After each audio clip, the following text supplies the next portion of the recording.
Ça va les gonzesses? On va pécho.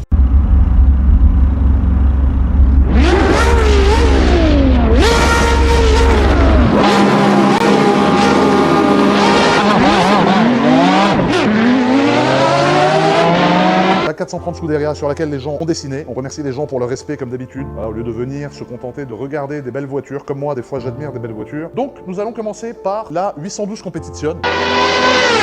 En fait, symboliquement, je tiens à ce que ça soit la première voiture que je vais rentrer sur mon stand. Et du coup, je vais t'embarquer parce que c'est vrai que c'est une voiture avec laquelle on n'a jamais fait de vidéo conduite. Déjà, écoutez le cold start, frérot, qui a un start qui va t'arracher la tronche normalement, mon ref. Tu vas perdre tes derniers vœux. Alors là, ça va réveiller. Dans tous les cas, c'est une voiture que je compte garder et la valeur de cette voiture ne fera que monter. Donc du coup, c'est vrai que c'est une voiture que j'ai pas beaucoup conduite parce que quand j'ai acheté, elle avait 300 km et là, elle aura 350. C'est pas que je l'économise, c'est juste qu'en fait, j'ai cette chance d'avoir plusieurs voitures. Qu'elle ait 300 km ou 3000, dans 10 ans, ça vaudra quand même une fortune. Et je n'arrive pas à toutes les conduire. Mais c'est là que tu vois la différence de bruit de V12 entre Ferrari et Lambo, tu vois. Je sais pas si toi, Charles, tu constates une diff. Ouais, ça a failli arracher la lame avant, frérot. Exactement. Chez Ferrari, en fait, c'est vraiment un cri strident, aigu, tandis que chez Lambo, c'est un truc assourdissant, un peu qui bourdonne, qui fait une bulle de bruit, juste pour être en mode branlette. Là, tu sais quoi, je suis obligé de faire un tour de la place du casino. C'est là un mec qui arrive un peu vite, il m'arrache l'avant, frérot. Non, là, il faut que je me LeBron James un coup. Oh, merde. C'est vrai que frérot, elle fait la longueur. Regarde, là, avec les trucs de F1, j'ai les 3 quarts de la voiture dehors, j'ai même pas pu voir si un mec qui arrive. Je vais me Stéphane Curie, frérot, toute la soirée. Et un arrière très court, elle a un avant très long. Et regarde devant, qu'est-ce qu'on a? Une belle pista coupée. J'aime beaucoup la pista en coupé, la mienne me manque. On a un Urus SE, j'aime beaucoup la config Kakimat comme ça. Tu sais que le mien, il me manque en Kakimat. J'adorais cette config.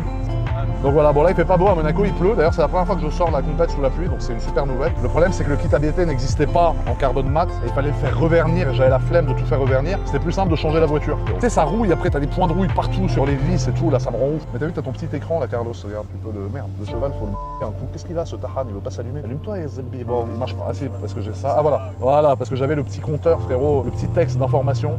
Ouais c'est pas mal mais j'ai hâte de la rentrer parce que sous la pluie ça m'énerve de conduire cette voiture. Et là on va t'ouvrir la fenêtre Carlos, que tu puisses jouir, que tu puisses te Stéphane Curie ce soir en pensant au bruit de la voiture. Moi j'ai mis mon petit polo frérot et ma Daytona chiffre arabe de coiffeur qui a réussi avec les dents pourraves. Ouais je suis sous le petit polo là. Ouais c'est une nouvelle DA un peu de gendre idéal qui fera la boîte, regarde. Les downshift frérot, je sais pas comment ils ont réussi à créer une boîte de vitesse. Merde, elle a un start and stop, quelle horreur! Sacrilège! Comment on enlève cette merde? Mais quelle horreur chez Ferrari, mais qu'est-ce que vous avez? Voiture électrique, hybride, stop and start, stop and start. Ah fait chier!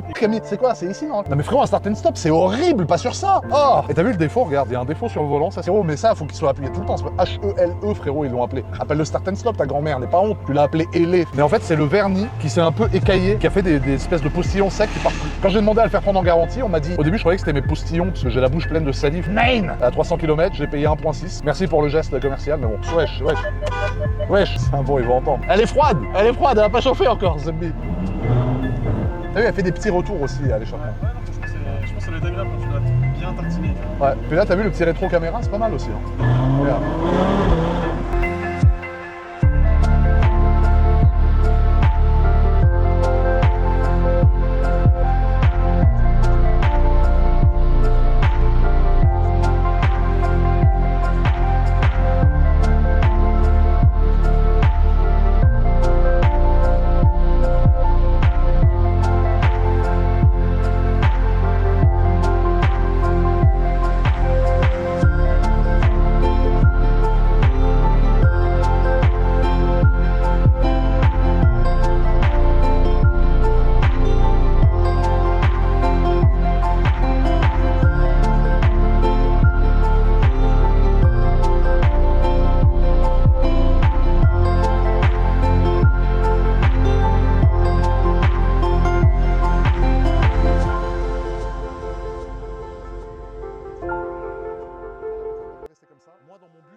Horloger vous a... Donc voilà les amis, c'est ici que se termine cette vidéo. J'espère qu'elle vous a plu. Petite vidéo sur le Top Mark, sur mon stand, sur la visite du souverain qui m'a fait l'honneur de venir sur mon stand, sur mes 3 nouvelles montres que je suis très content de vous avoir présentées parce que c'est des montres vraiment sentimentales. C'est des montres qui sont pas toutes récentes, en tout cas les 2 premières, celle-là oui, mais qui sont pour moi très sentimentales. C'est des montres qui m'ont fait rêver à l'époque où elles sont sorties, que je ne pouvais pas m'acheter et que je suis très content du coup d'avoir pu m'acheter maintenant. Donc j'espère que cette vidéo vous a plu. On se retrouve très vite pour une nouvelle vidéo, les frangins, les frangines. Restez branchés et merci d'être là comme d'habitude les familles.